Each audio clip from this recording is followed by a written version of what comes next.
হয়েছে ওই জানোয়ারটার, রতন সামন্তের।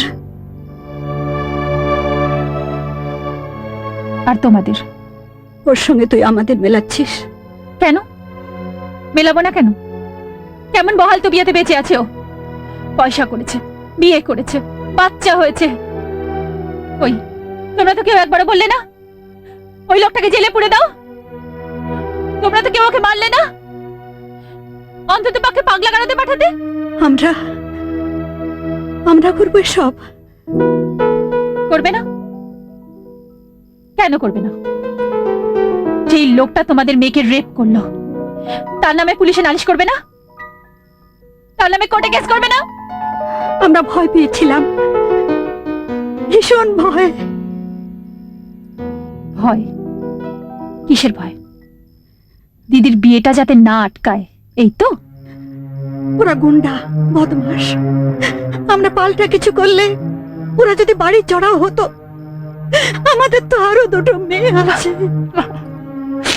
বাবা বাবা,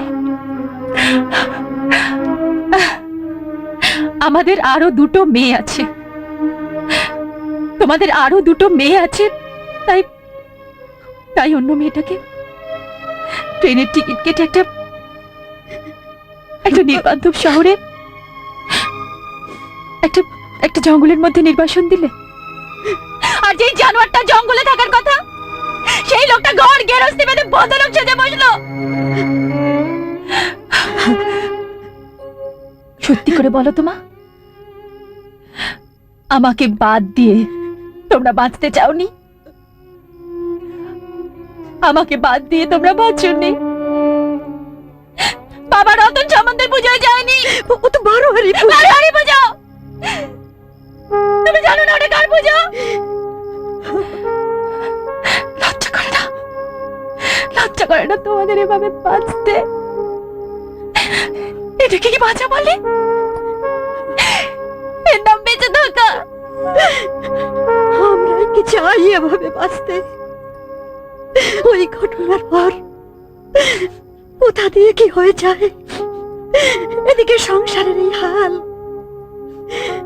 রেবির ভবিষ্যৎ কি জানি না, জয়ের যে কি হবে। আজও কি ভয় ছেড়েছে আমাদের? আজও যে ভয়ে কাটা হয়ে আছে।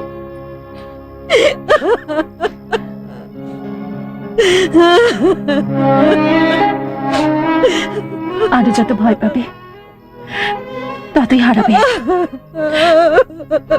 আমাকে, দিদিকে, এবার জয়কে। বড্ড কষ্ট পেয়েছিস তুই। এত কষ্ট তোর প্রাপ্য ছিল না। বড্ড কষ্ট পেয়েছিস তুই, বড্ড কষ্ট। কেঁদো না মা, কেঁদো না। আর কেঁদো না।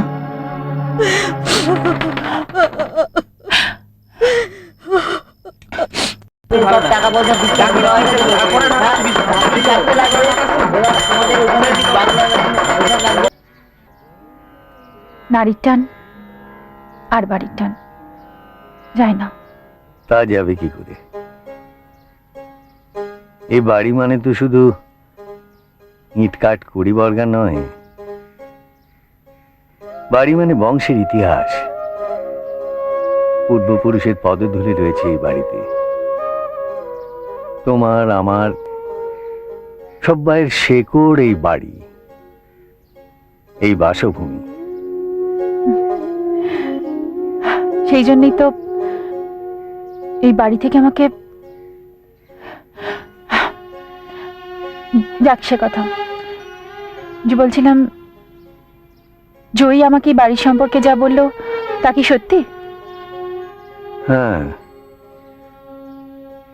আমাদের বাপ দাদার আমলের এই বাড়িটা আর আমাদের। থাক থাক হইমু, তুমি কটা দিনের জন্য এসেছো, তোমাকে এসব নিয়ে ভাবতে হবে না। বাবা, আমি তোমায় জিজ্ঞেস করছি এই বাড়িটা কত টাকা দিয়ে মর্টগেজ রেখেছো?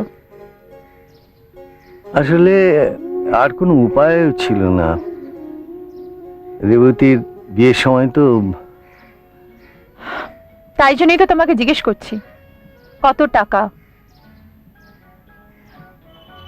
আচ্ছা মা, তুমি জানো বাড়িটা কত টাকা দিয়ে মর্টগেজ রাখা হয়েছে? তুই হঠাৎ এসব নিয়ে? আমিও তো ওকে সেই কথাই বলছিলাম, এই কটা দিনের জন্য এসে। আর তাছাড়া ওর ওপর দিয়ে যা ঝড়ঝাপটা গেছে, আমি জানি না অন্য কেউ হলে এটা সহ্য করতে পারতো কিনা। আমার কথা থাক বাবা, আমি কি পেয়েছি আর কি পাইনি থাকো সব কথা। আমি যেটা করতে পারি সেটা আমাকে করতে দাও। বলো কত টাকা? 1.5 লাখ টাকা।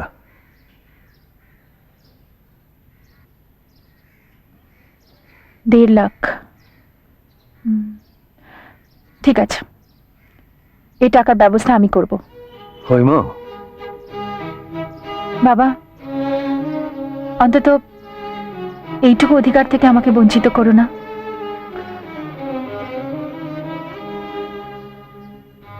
আমি হয়তো এই বাড়িতে আর কোনোদিনও ফিরে আসবো না, কিন্তু এই বাড়ি অন্য কারো হয়নি। এই বাসভূমি আমাদেরই আছে। এই সান্ত্বনাটুকু নিয়ে অন্তত আমাকে এখান থেকে যেতে দাও বাবা, প্লিজ।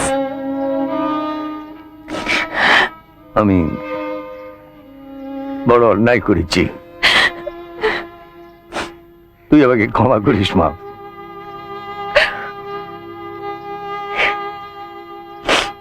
বাবা, আমার অন্য একটা অনেক বড় কাজ আছে।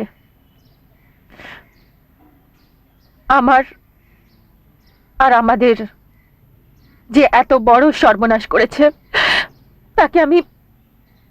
সবার তো সর্বনাশ হলো, এখন এসবের মধ্যে গিয়ে জয়ীর আর বিপদ থেকে আনিস না হৈম।